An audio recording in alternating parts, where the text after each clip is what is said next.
Selamat datang semuanya di Dear Official. Pada malam hari ini kita kedatangan seorang teman yang udah menyiapkan waktunya buat berbagi sama kita-kita semua di sini. Terima kasih juga buat teman-teman yang hadir juga online. Nah, malam hari ini kita kedatangan seorang teman, seorang ibu rumah tangga, kemudian menjadi seorang entrepreneur yang punya cerita yang sangat luar biasa. Pada malam hari ini sudah bersama dengan saya, Ibu Nita. Selamat malam, Bu Nita. Selamat malam. Yeay. Bu Nita, kalau boleh Ya, tahu nih ada di mana nih sekarang? aku sekarang lagi di Bandung. Waduh, lagi liburan ya malam minggu. Lagi kumpul aja sama keluarga. Lagi kumpul sama keluarga. Bu Nita, boleh nggak perkenalkan diri? Pernah bekerja di mana aja, terus sehari-harinya itu seperti apa gitu. Bisa perkenalkan diri, silakan. Oke, aku Nita. Aku lulusan Universitas Trisakti Jakarta, jurusan arsitek. Tapi hampir nggak pernah kerja sebagai arsitek. Jadi dulu setelah lulus kuliah lebih banyak jadi ibu rumah tangga. Sampai akhirnya tahun 2009 aku pindah ke Bali. Di Bali sebenarnya juga nggak kerja tadinya. Tahun 2012 mulai terpikir untuk buka usaha. Oh, oke. Jadi sebelumnya memang nggak ada background untuk bekerja ya. Jadi sejak lulus dari kuliah, kegiatan Bu Neta apa ya? Lulus kuliah tahun 97. Setelah itu freelance aja. Freelance-nya itu aku tuh sebetulnya orang tua punya workshop mebel, jadi aku bantu di situ. Hmm, Juga kerja freelance di Mulia Keramik. oke. Terus ngejain project-project interior, apartemen-apartemen yang waktu itu apartemen mana aja ya? Moi, apartemen Sudirman, itu baru mulai unitnya di Prasarin, di launching. Nah, ada beberapa klien juga yang minta diisi unitnya.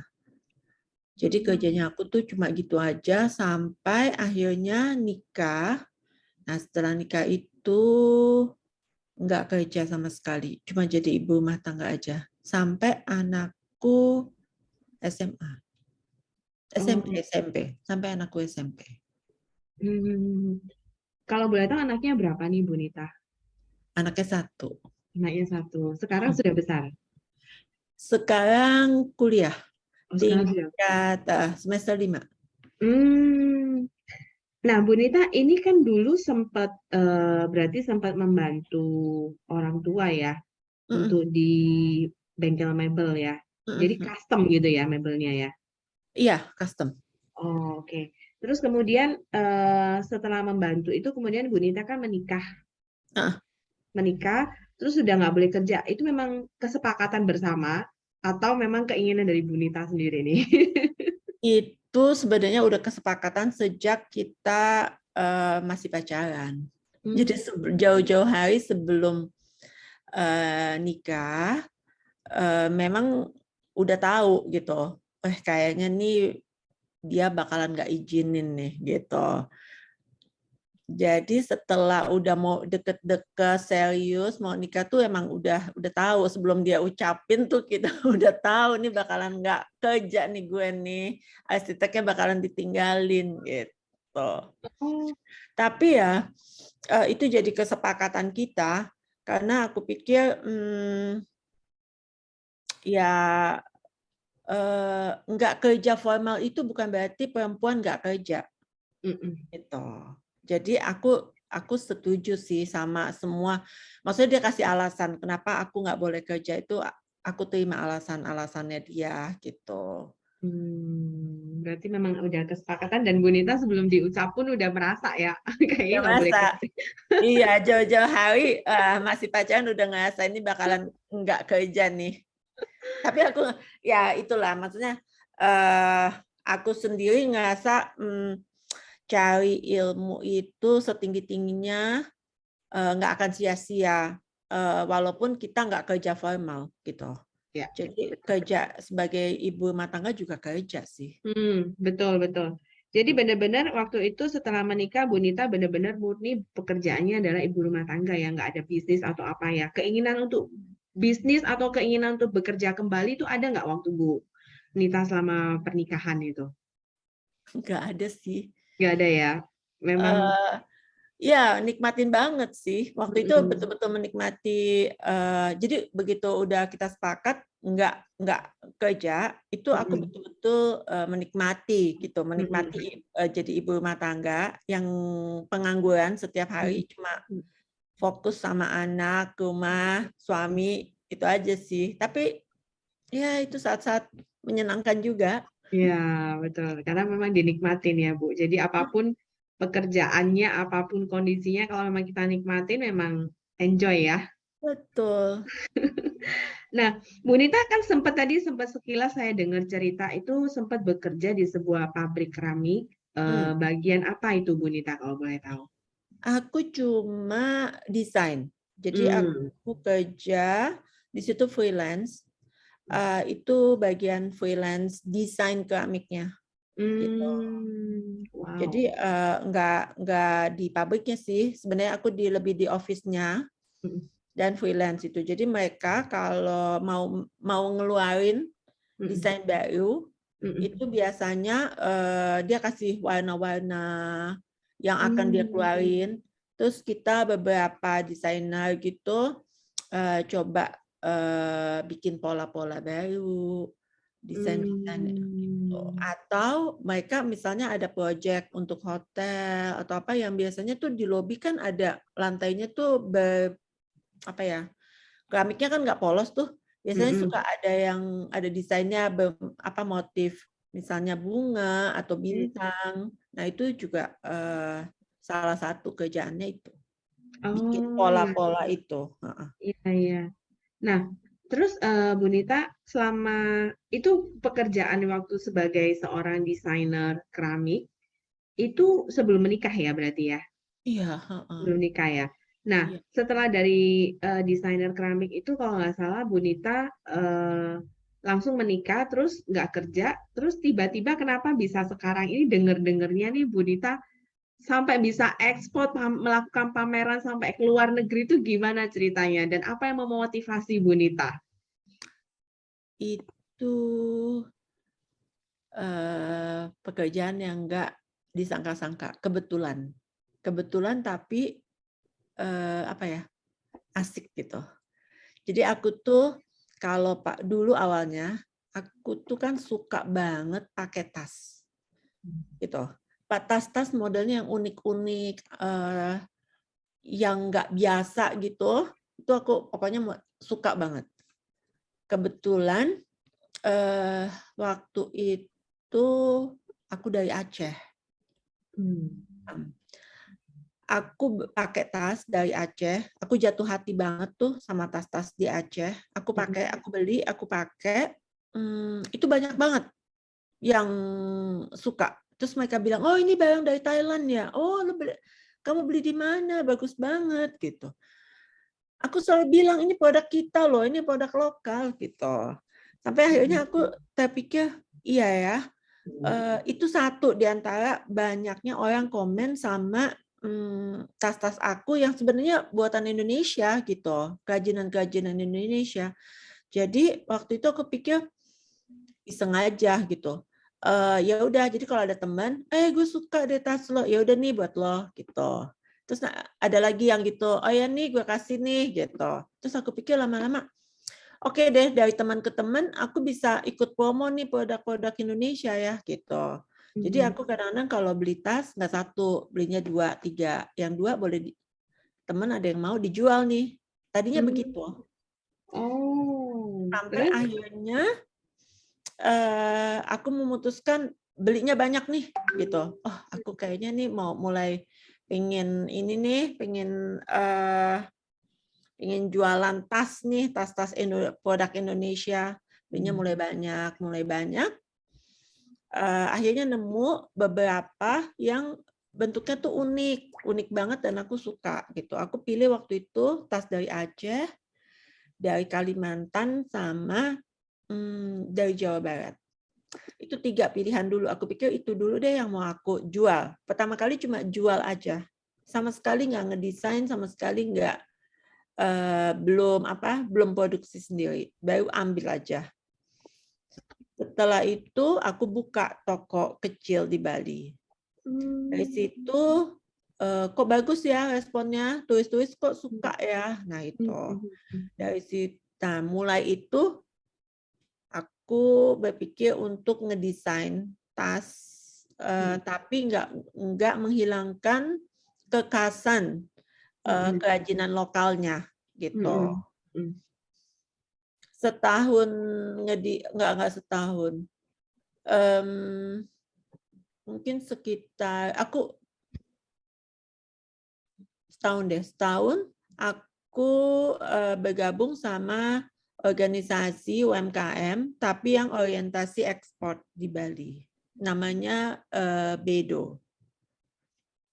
Nah, itu dari situ banyak banget informasi yang aku dapat tentang kegiatan-kegiatan UMKM, ilmu-ilmu tentang bisnis, terus produksi, segala macam, itu di situ. 3 bulan gabung, produkku terpilih untuk ikut pameran di Bangkok. Itu inovatif craft. Nah, itu pameran pertama dan cukup memacu macu semangat. Wah, ini kayaknya gue mesti deh gitu. Mesti mulai nih, produk Indonesia bisa kok bersaing sama produk-produk dari luar. Pameran itu banyak banget, di pameran itu banyak banget desainer-desainer terkenal, juga pakar-pakar desain dari negara-negara ASEAN ya, ASEAN deh kayaknya kalau nggak salah waktu itu. Ada dari Malaysia, nggak ASEAN. Dia soalnya di situ aku ketemu juga dari Pakistan, India, Burma, Nepal, banyak yang ikut waktu itu. Dan mereka dari situ tuh benar-benar yang kita bisa buka banget, desain itu betul-betul luar biasa ya, di tangan-tangan ahli itu benar-benar kerajinan lokal tuh jadi bisa mendunia gitu. Ya, setelah pulang dari pameran itu aku pikir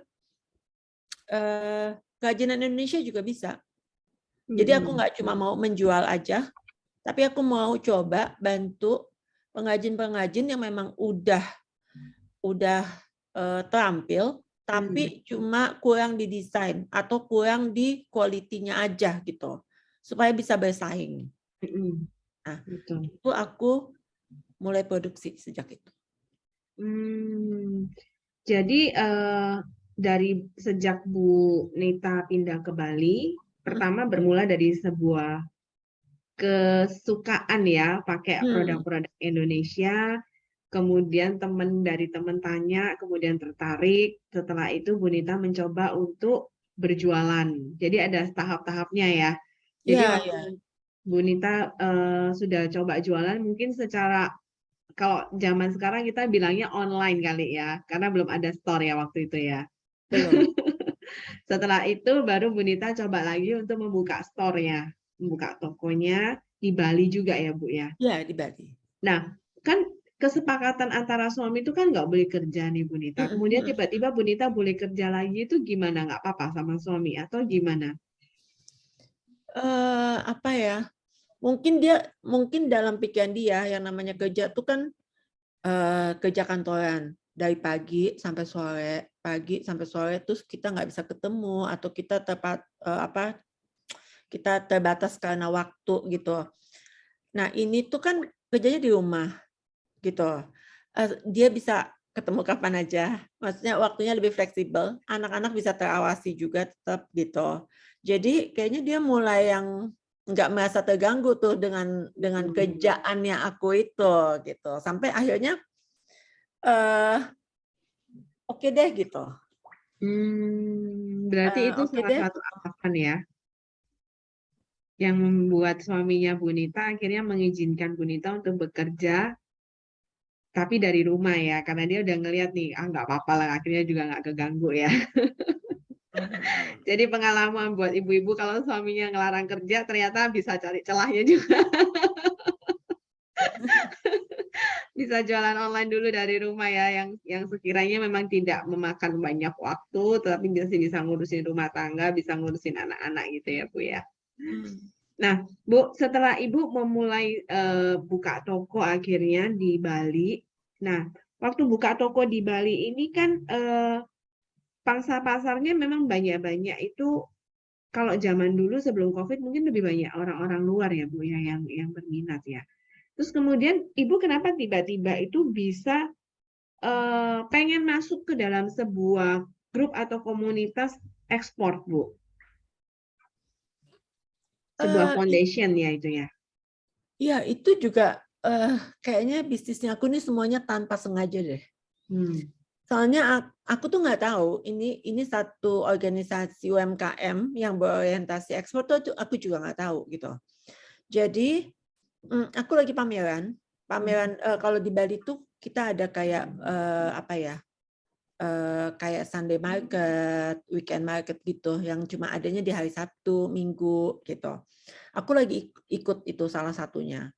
Ada salah satu staff dari mereka itu lihat produknya aku, terus ditawarin untuk gabung gitu, karena mereka ada satu tempat, itu tempatnya desainer-desainer Bali yang tergabung di Bedo itu. Jadi produknya maksudnya dipamerin di situ gitu, di tempat itu. Terus mereka tawarin untuk produkku tuh gabung ada di tempat mereka itu, awalnya itu. Jadi tanpa sengaja, terus aku oh ya mau banget gitu, mau banget kalau mereka tertarik sama produknya aku gitu. Pas aku lihat, wih gila nih, minder juga sih pertama kali. Ini desainer betulan loh, gue kan ya ampun desainer bukan. Aku tuh nggak punya background, soalnya aku nggak sama sekali nggak punya background fashion gitu. Jadi kalau disandingin sama mereka itu sebenarnya ilmunya juga nggak ada gitu, pengalamannya juga belum. Tapi ya waktu itu ya seneng aja gitu, mereka percaya gitu nih produknya aku nih pantas loh ada di situ juga gitu. Itu juga jadi salah satu yang bikin aku tuh semakin pede. Oh, ya deh gitu. Jadi waktu Ibu Nita itu pertama kali buka pindah ke Bali kan tahun 2009. Nah, waktu 2009 itu apakah waktu pindah ke Bali Bu Nita langsung buka store atau langsung jualan online sampai kepada pameran itu, sampai kepada Bu Nita tahun 2015 ya kalau nggak salah bergabung di Foundation Export. Nah, selama waktu 2009 sampai 2015 ini apa yang Bu Nita lakukan untuk Bu Nita mungkin kok bisa tiba-tiba langsung ikut gitu kan? Ikut udah sampai berkembang seperti apa bisnisnya sehingga Bu Nita udahlah aku coba di Sunday market, di weekend market gitu. Itu gimana ceritanya Bu Nita? Aku 2009 itu belum sama sekali terpikir untuk bisnis ini. Jadi tahun 2012 itu mulai jualannya. Tahun 2014 mulai ada tokonya. Setelah itu antara tahun 2014-2015 itu deh. Aku ketemu sama salah satu staff dari Bedo yang ngajak aku untuk join. 3 bulan di Bedo, aku dapat produkku dikurasi, Waktu itu kalau nggak salah kita dapat fasilitas dari, kalau nggak salah lupa aku, Kementerian Koperasi atau Kementerian Perdagangan gitu. Nah, itu kurasinya dari mereka. Nah, aku salah satu yang terpilih untuk mewakili Indonesia di pameran itu. Jadi aku sebenarnya baru banget di situ. 3 bulanan deh aku baru gabung sama mereka. Jadi intinya memang Bu Nita melalui sebuah proses dulu, pertamanya dari iseng-iseng dulu, pakai suka, terus teman, kemudian habis itu ke jualan, dari teman ke teman jualan, terus akhirnya buka store, sempat 2 tahun, udah jualan online itu 2 tahun, buka store 2014, kemudian 2015 mulai dilirik oleh sebuah foundation ya. Nah, Betul.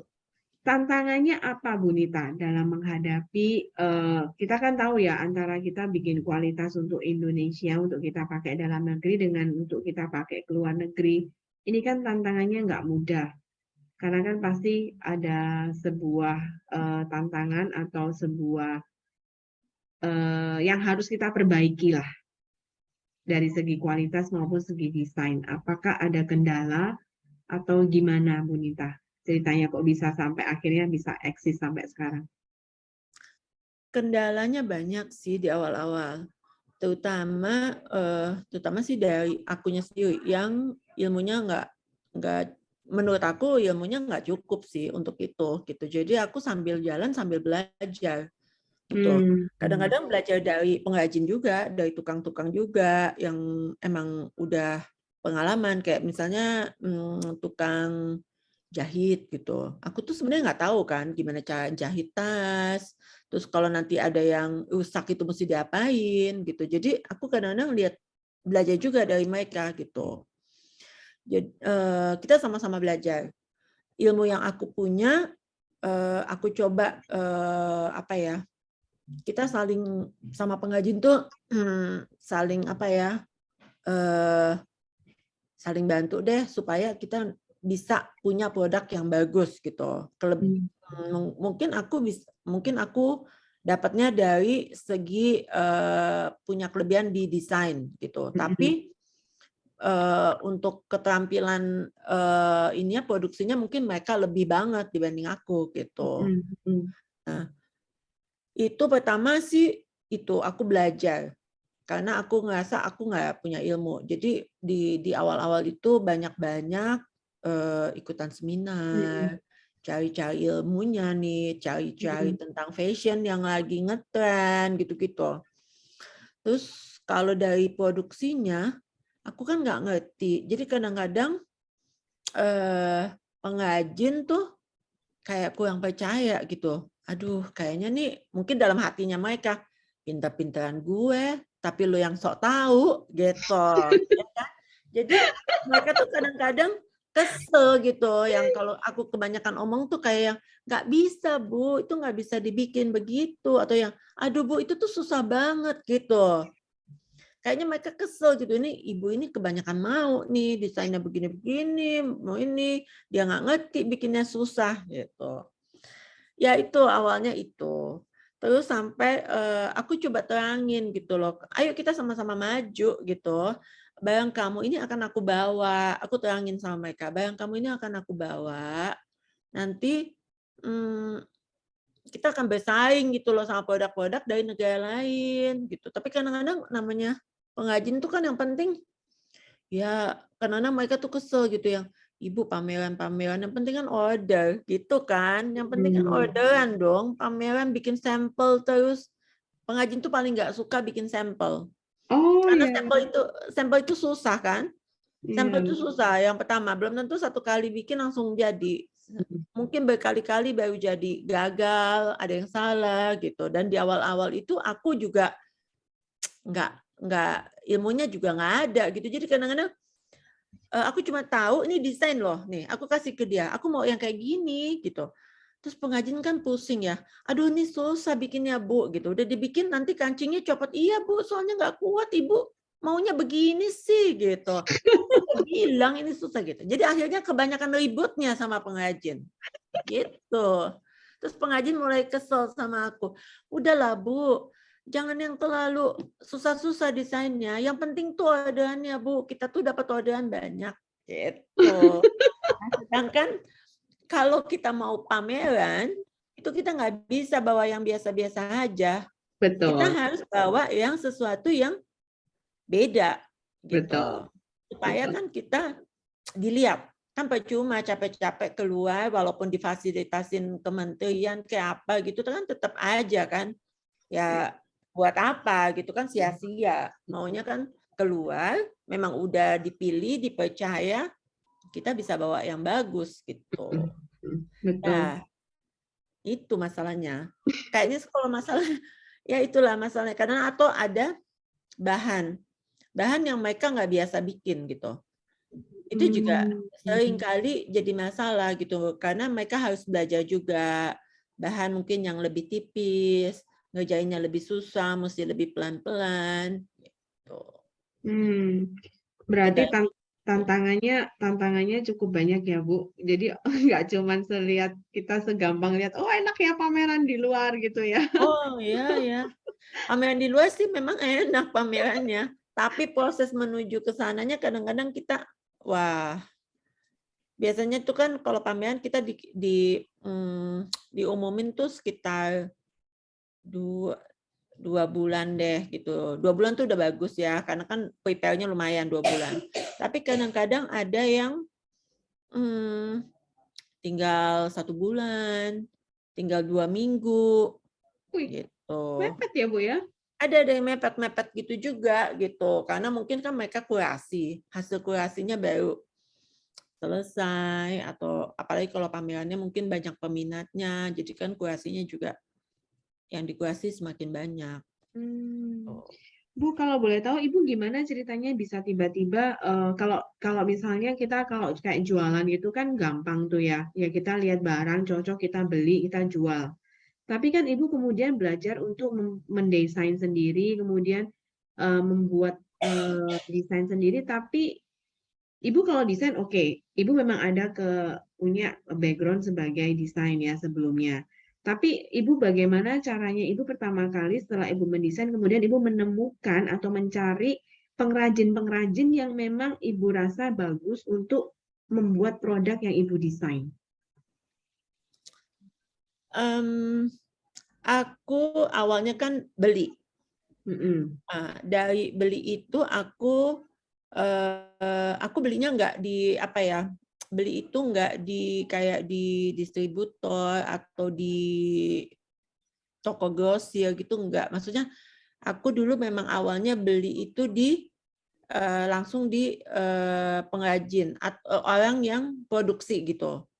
Jadi aku misalnya ke mana, ke Aceh gitu.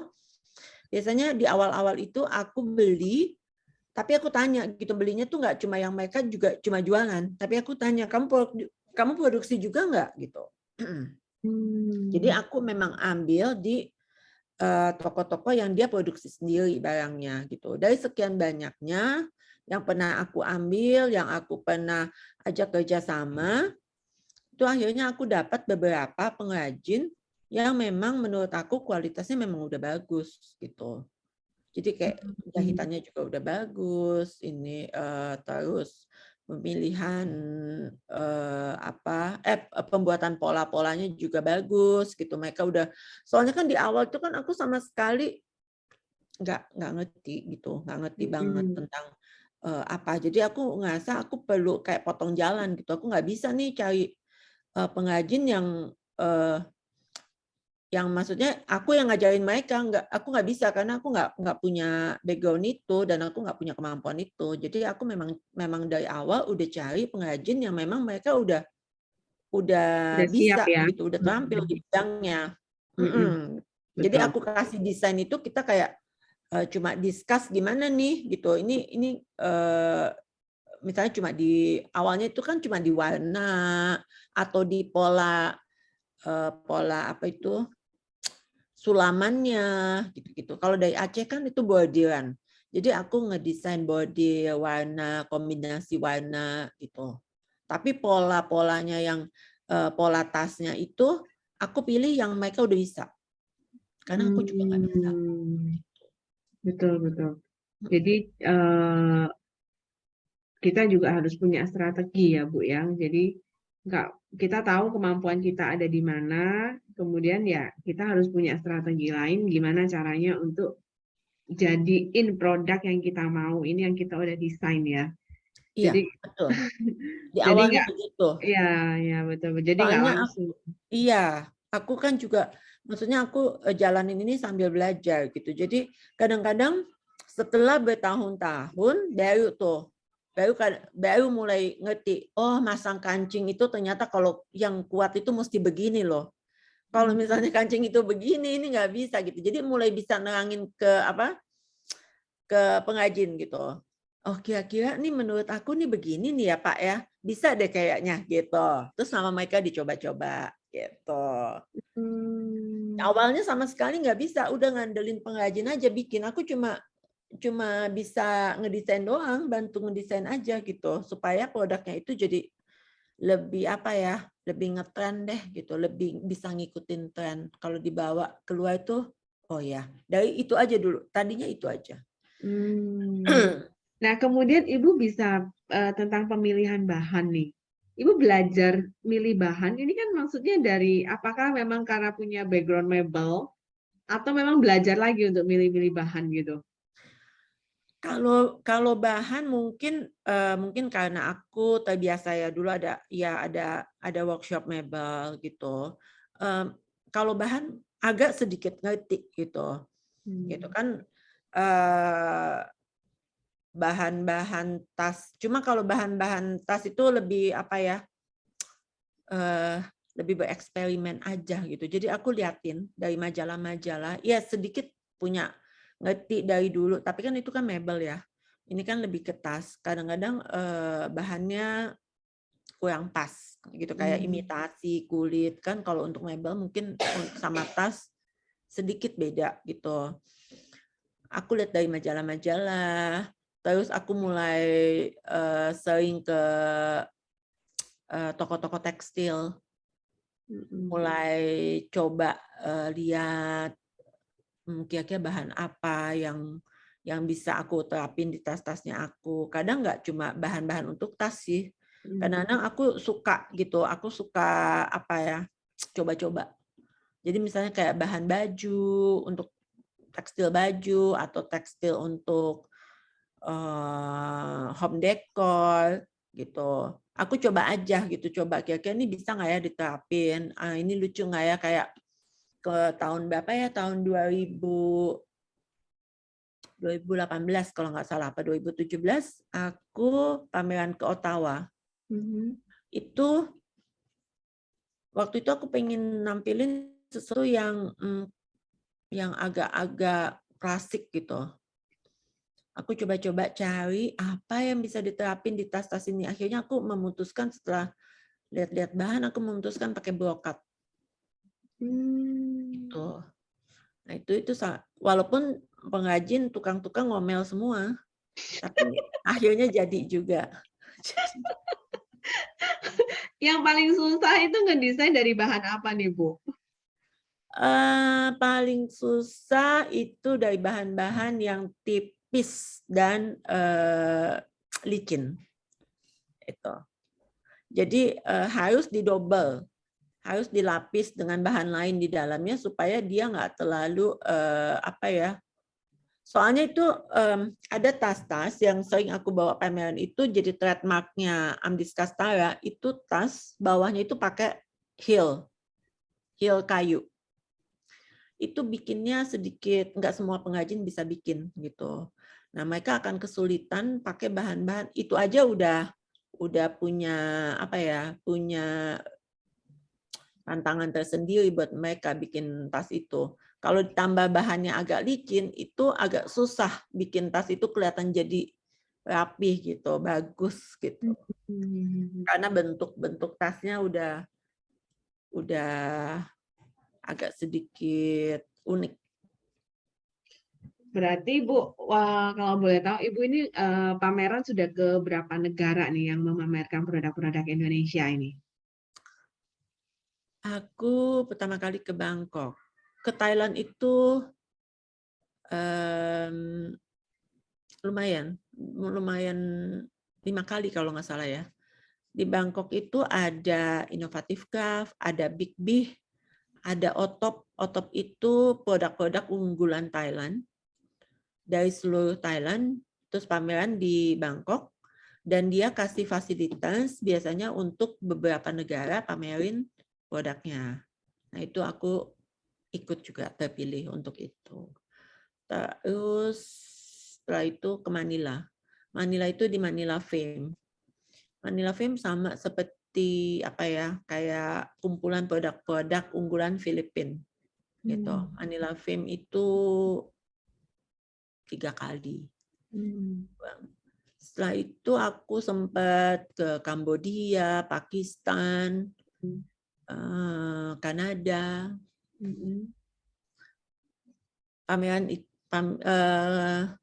Kalau pameran itu.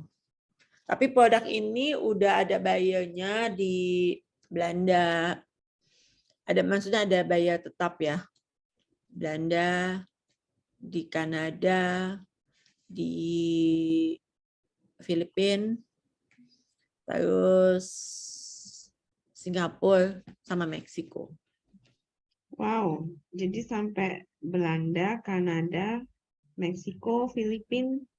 Jadi mereka sudah memang benar-benar udah benar-benar menjadi sebuah shop toko yang memang menjual barang-barang produk dari Bunita ya.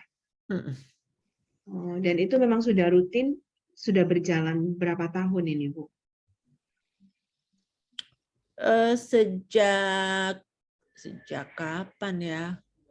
Sejak beberapa tahun. Aku pameran 2015. Mungkin sejak tahun 2017 deh ya. 2017 deh pamerannya.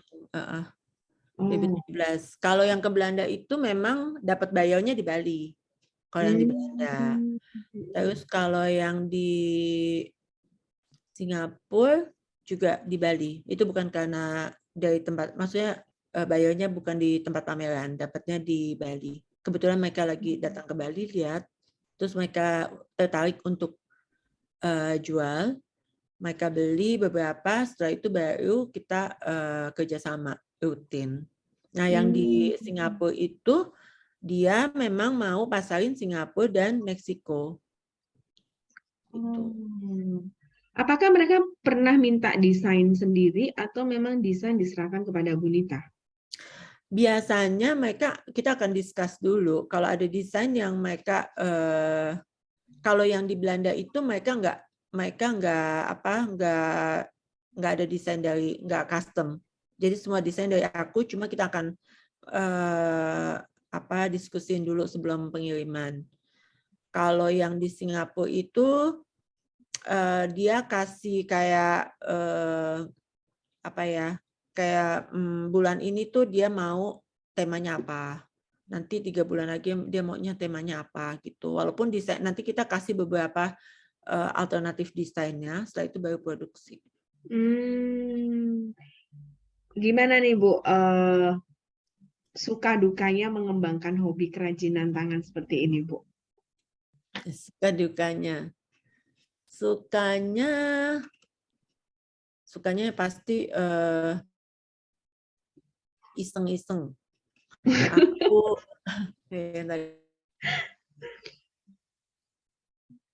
satu kebanggaan juga gitu. Oh ternyata aku nih bisa ya. Oh aku itu bisa nih ternyata ya. Terus desainnya aku kalau orang suka tuh kalau ada bayar gitu tertarik tuh kayaknya aduh ternyata desain gue nih dihargain.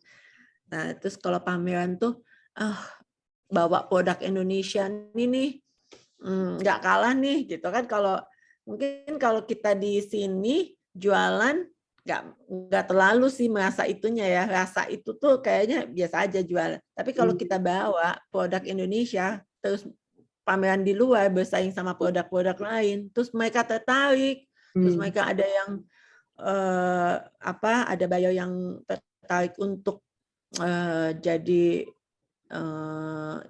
distributor gitu kan, wih, kayaknya sesuatu yang menyenangkan, bikin bangga, ya kan?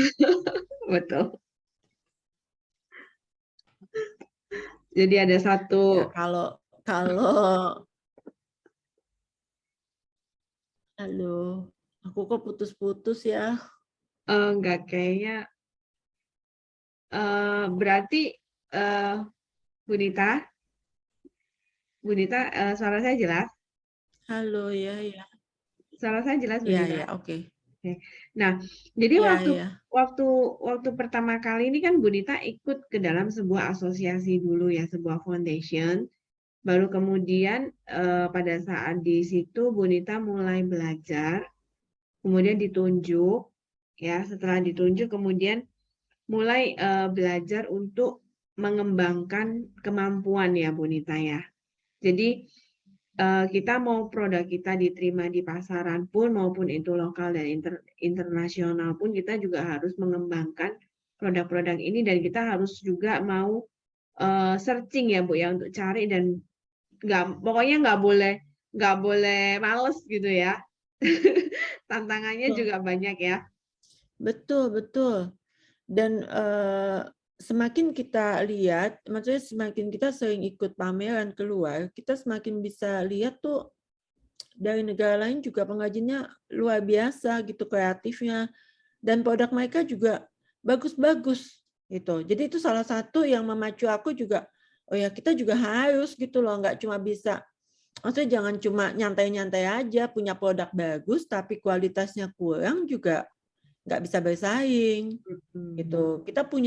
Kita punya banyak kerajinan yang bagus-bagus, tapi sayangnya kalau aku lihat ya, produk kita itu, kerajinan kita itu kurang dihargain sama kita gitu. Kita pemiliknya tuh kurang menghargai produk Indonesia gitu. Kita sendiri yang kurang menghargai. Jadi kualitasnya juga nggak naik-naik gitu. Jadi tetap kerajinan aja. Padahal mereka di luar sana tuh betul-betul dibina gitu loh. Mereka tuh benar-benar yang pengrajin-pengrajinnya tuh luar biasa. Kalau cuma nyantai-nyantai aja mah lama-lama ini kelibas. Betul, betul, betul. Berarti memang orang kan biasanya cuma ngelihat tuh, oh ya enak ya ikut pameran, tapi dia nggak tahu proses di belakangnya sampai kalau nggak salah nih sempat nggak tidur juga nih Bu ya. Oh, iya. Kalau mau pameran itu jam rasanya nggak cukup 24 jam. Soalnya soalnya banyak yang apa ya, kadang-kadang di tengah jalan tuh baru terpikir gitu loh. Belum lagi produknya kan kita harus yang baru kan, yang mau ditampilin kan pasti yang harus yang baru, yang bagus, yang sesuatu yang beda gitu. Jadi kadang-kadang harus sampai detail-detailnya, sampai semuanya itu harus diperhatiin banget. Jangan sampai kita bawa produk yang begitu lagi dipamerin. Aku pernah, ini pengalaman banget. Jadi itu produk udah dibikin. Jadi aku tuh selama ini belum pernah pakai kulit. Waktu itu tahun berapa ya? Aku lupa tahunnya. Aku nggak pernah pakai kulit gitu. Asli nih, kulit asli gitu. Biasanya pakai fox leather atau pakai bahan-bahan cotton atau apa gitu yang bukan kulit. Kali ini mau kulit yang ditampilin. Karena bawahnya aku mau sesuatu yang luxe banget kali ini. Jadi heel-nya aku pakai ukiran perak asli. Terus bagian atasnya itu pakai kulit, terus masih ditambah-tambah tempelan segala macam aksesoris yang agak sedikit nggak biasa. Begitu mau dibawa, udah sekian lama, udah pengrajin udah dikasih tahu begini begitu nih. Begitu mau dibawa, kulitnya keriput. Salah tariknya.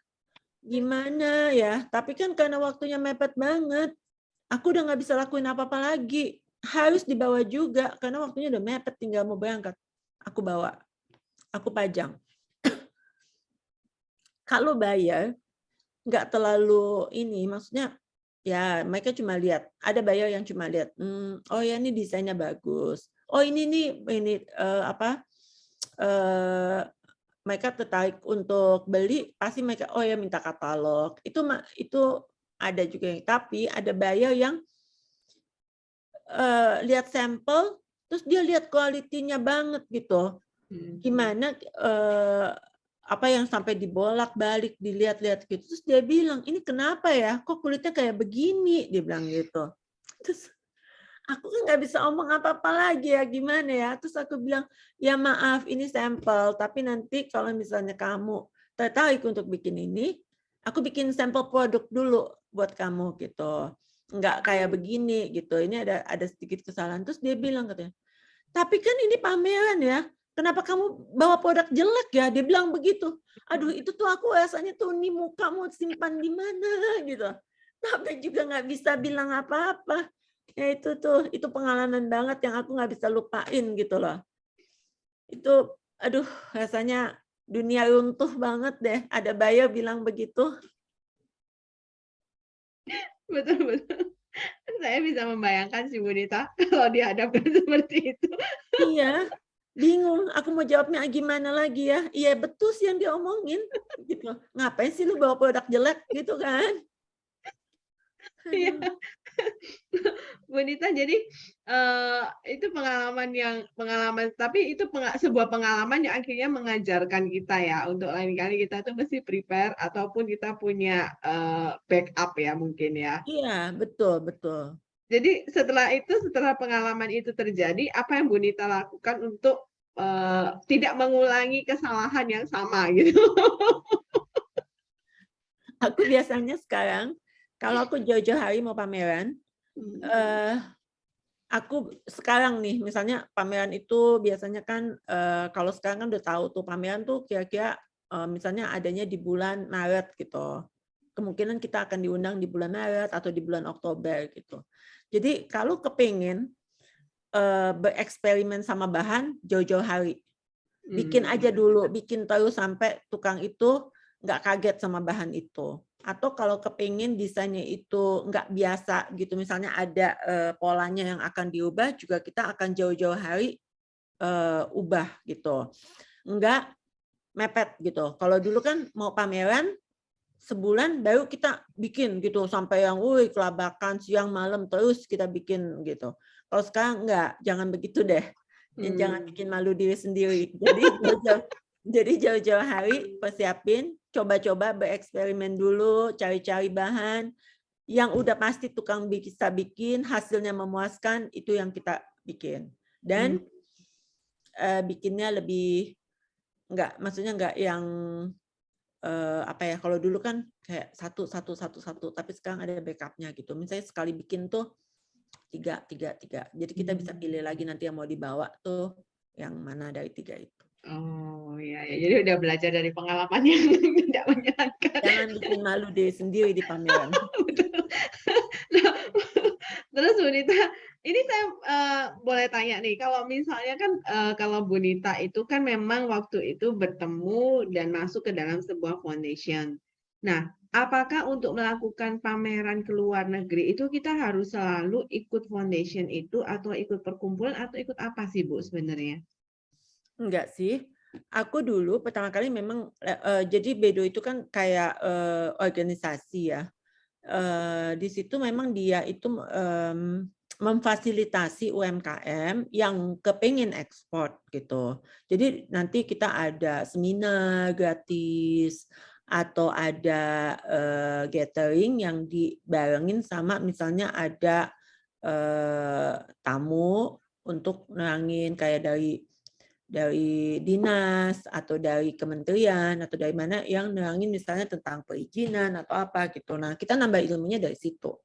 Tapi setelah ikut pameran, itu biasanya kan kita profil perusahaan kita udah ada tuh di mereka.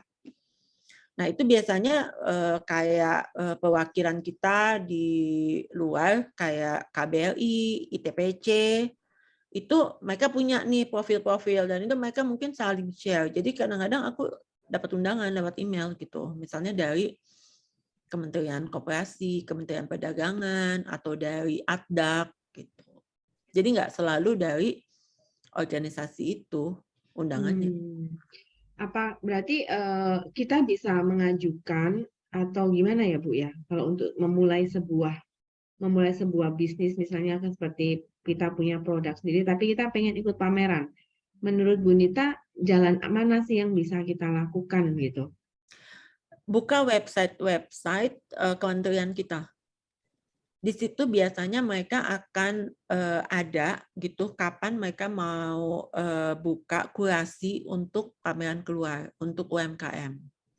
Atau Hmm. kalau ada pameran di dalam negeri kayak di Jakarta ini kan banyak tuh kayak Trade Expo Indonesia. Itu biasanya di bulan Oktober kalau nggak salah ya. Mhm. Itu di situ tuh banyak banget perwakilan dari kementerian-kementerian buka stand di sana, dan itu bisa ditanya juga di situ kapan mereka akan buka kurasi untuk UMKM yang bisa ekspor.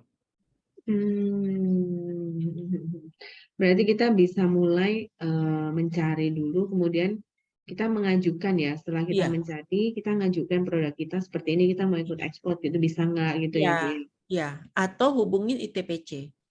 ITPC. Ya, kepanjangannya apa ITPC ya? ITPC itu berarti Dia salah satu eh, wadah di KBRI kita untuk Indonesian Trade Promotion Center ya Bu ya? ya itu dia. Yang punyanya Kemendak ya itu. Ya, nah, itu bisa Oh. dihubungin. Semua ITPC di negara-negara di luar maksudnya. Jadi misalnya kayak ITPC kita di Tokyo, Iya, iya. Bali, di Sydney. Nah, itu mereka juga bisa bantu. Bisa banget. Iya, iya. Berarti dia memang bagian dari perwakilan di Indonesia yang berada di luar negeri ya, Bu ya. Ya, Oh, oke, oke. Berarti kita mencari info di sana, baru kita mengajukan produk kita. Apakah kita mau pameran di mana, iya, gitu iya. ya. Oke. Sekarang produknya Bu Nita dulu awalnya kan cuma dari pernak-pernik tas. Terus sekarang sudah merambah ke produk apa aja ini, Bu? Aku sebenarnya lebih konsen ke tas. Mm-mm. Tapi beberapa waktu terakhir ini karena permintaan dari buyer, jadi buyer Mhm. yang biasanya buyer yang udah rutin ambil tuh mereka biasanya kalau ada kebutuhan lain itu biasanya Mhm. kita tadinya coba cariin gitu. Jadi, akhirnya sekarang aku kerjain juga home decor. Nah, home decor juga gitu. Selain itu anakku mulai Hmm. tertarik untuk bantu gitu. Nah, awalnya dia tuh sejak SMP aku ajak untuk lihat pameran. Kalau aku pagi tuh biasanya aku suka bawa dia. Mulai beberapa kali ikut, dia lihat, dia mulai tertarik jalanin sendiri. Jadi sekarang kita ada produk jewelry juga gitu, tapi lebih Hmm. banyak yang ngedesain dia gitu. Oh, jadi sekarang akhirnya dari anaknya ibu pun sering diajak, kemudian dia menimbulkan passion di dalam diri dia Ya, untuk dia sendiri akhirnya eh, ini ya apa pengen di jewelry ya, Bu ya. ya, ya. Kalau Dan dia dia dia lebih tertarik di jewelry-nya. Kalau dulu awalnya sih bantu di tas sama home decor. Nah, setelah itu dia tertarik untuk jalanin jewelry, dia mulai desain sendiri dan kita sekarang bisa pameran bawa produk masing-masing. Jadi kalau pameran sekarang udah mamanya pameran, anaknya juga pameran. Oh, keren nih. Nah, terus berarti apakah anaknya Bu Neta juga handle ini apa pengrajin-pengrajin juga? Oh iya, dia produksi. Kalau dia memang sejak dia memutuskan untuk bisnis di jewelry, dia punya tukang kalau dia. Dia langsung ambil tukang, dia hire tukang, terus ada pop-up store-nya juga. Wow, lebih keren nih ya. Jauh lebih berani dibanding aku.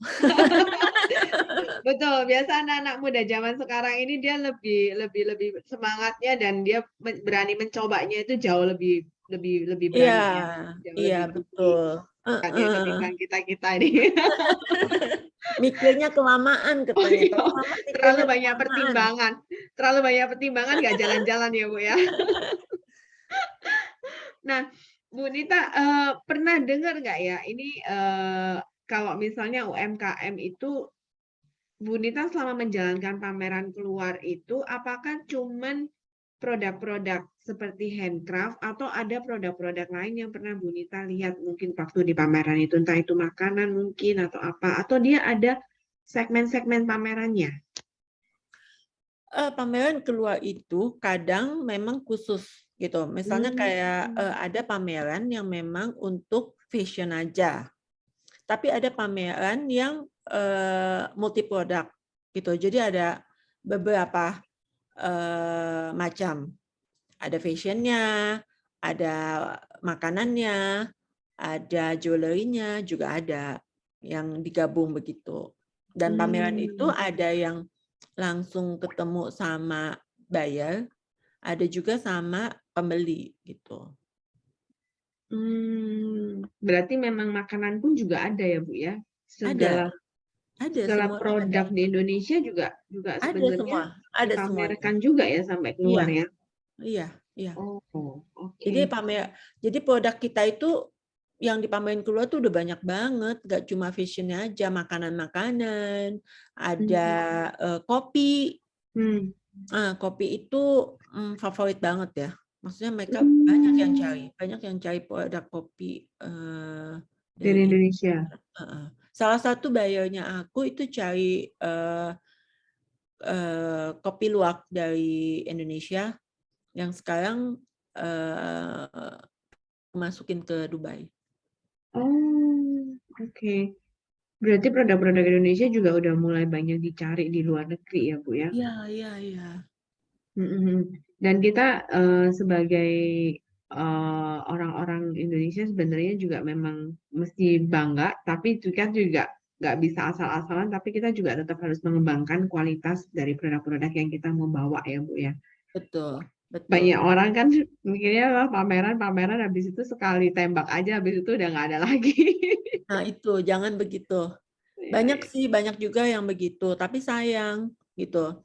Sayang kalau kita cuma keluar mau seneng-senengnya aja gitu. Sayang nggak besok-besok kita nggak diundang lagi. Kan kita Betul, maunya produknya kita itu minimal produknya kita dikenal gitu. Nah itu kan betul. nggak bisa satu kali. Harus beberapa kali kita pergi gitu. Dapat undangan memperkenalkan produk kita di sana.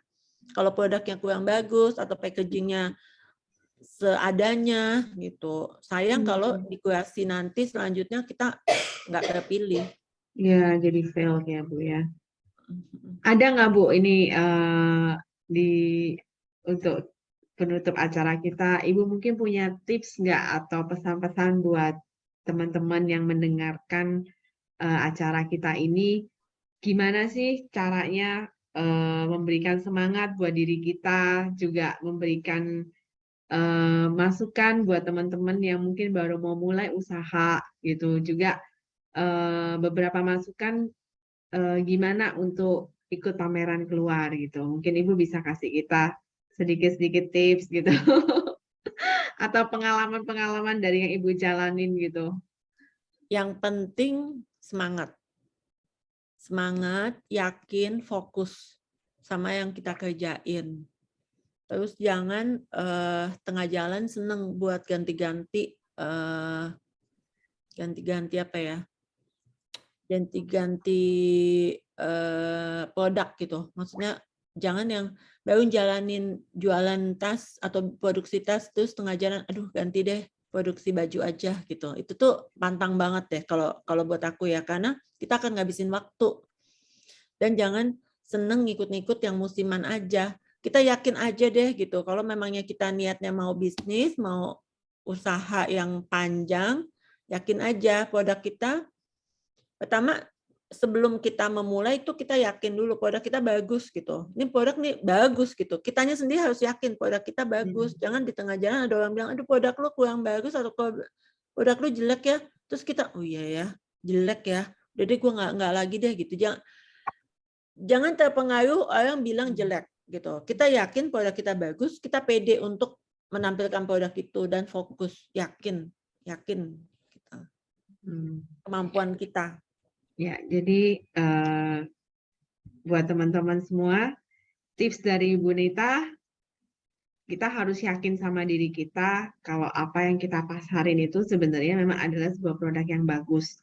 Tetapi juga kita memang imbangi dengan realita yang memang menunjukkan bahwa barang kita itu memang bagus. Nah, kadang barang bagus pun kalau kita orang yang bawa ini nggak pede, nggak yakin, itu juga orang juga males jadi drop juga ya. Ya, Jadi betul. bagaimana kita membawa sebuah produk itu juga menjadi sebuah cermin dari diri kita. Ya Bu ya, apakah kita itu memang bawa produk ini itu layak nggak gitu, bagus nggak Ya, untuk iya, ditampilin gitu kan ya. ya, betul. Jadi oke, mungkin pesan terakhir dari Bu Dita buat teman-teman semua yang gimana ya untuk bisa menjaga sebuah eksistensi, menjaga sebuah kestabilan dalam berbisnis di segmen UMKM yang Ibu Nita sendiri sedang gelutin. Sedangkan kita tahu banyak banget masalah-masalah itu terjadi dari tukang, dari bahan, ya kan? Belum lagi masalah lainnya. Bagaimana Bu Nita tetap menjaga semangat itu untuk terus maju dan terus mengembangkan produk-produk yang Ibu Nita saat ini sedang jalani? Aku suka berimajinasi. Jangan berhenti berimajinasi. Jadi di saat apa ya, masalah datang, memang sih pasti kita ada dropnya juga gitu. Tapi jangan pernah berhenti buat berimajinasi. Jadi kita selalu terpacu, aduh, kayaknya kita pengen bikin lagi, pengen melakukan sesuatu yang lebih, pengen menghasilkan barang yang lebih bagus lagi gitu. Pengen punya toko di semua negara, pengen punya butik yang dikenal. Gitu. Ya, Betul. selalu berimajinasi. Betul, betul. Oke. Berarti kita harus punya mimpi, kemudian kita wujudkan mimpi itu ya Bu ya, dengan bekerja benar-benar sungguh-sungguh. Jadi nggak cuma mimpi tapi nggak dikerjain apapun ya, nggak akan kesampaian ya. Jadi masalah, tantangan semua boleh datang, tetapi bagaimana kita juga tetap harus semangat untuk maju dan kita punya mimpi bagaimana caranya kita untuk mencapai mimpi kita itu menjadi kenyataan ya Bu ya. Betul. Oke, terima kasih banyak Bu Nita atas waktunya. Nanti kapan-kapan jangan kapok ya kalau kita undang lagi untuk berbagi cerita, sharing-sharing lagi sama kita. Terima Oke, kasih banyak makasih Bu banyak. Nita. Terima Ya, kasih waktunya, terima kasih buat teman-teman semua. Terima kasih juga buat teman-teman yang nanti akan dengerin acara ini, di-subscribe, kasih masukan-masukan juga ke kami, apa yang harus kami siarkan lagi gitu, apa yang bisa kami sharingkan lagi, silakan teman-teman bisa kasih komen. Terima kasih sudah mendengarkan kami. Selamat malam. malam.